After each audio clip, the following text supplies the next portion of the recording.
of January of last year, I was cooking dinner, getting ready for an overnight shift, and then I heard a thump, and Naraya had just fallen on the ground.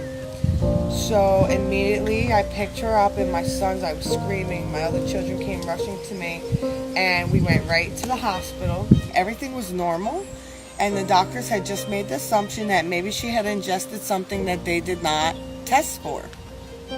So we were discharged. She wasn't put on any medication. Everything was fine.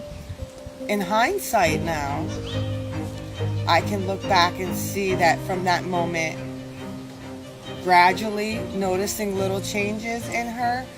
But it was actually 2 months later that she didn't look good on the weekend before I went to work. And I decided to take her to the emergency room. I actually thought she was just a little bit anemic.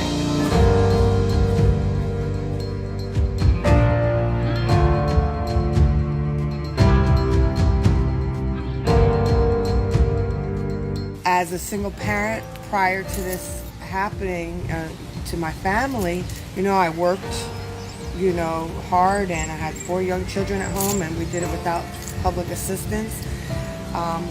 But when the devastation of this illness hit our family, of course, everything stops. My main concern was to be with her. We were in a hospital awful lot. I was unable to work.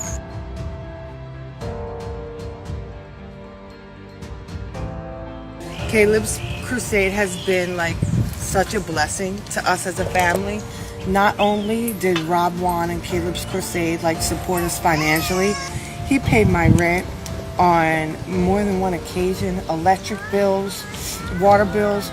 I can say that even to this day, he still calls and asks me if everything's okay. As far as Caleb's Crusade, I just want the donors to know what a wonderful organization they are.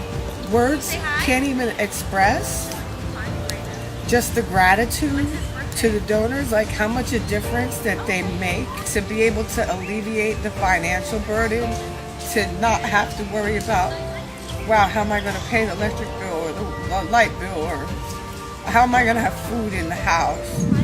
Caleb's Crusade, they help bridge the gap to making sure that you can hold things together with your family and concentrate on battling the illness. I always say that if you want to change the world, you start with children.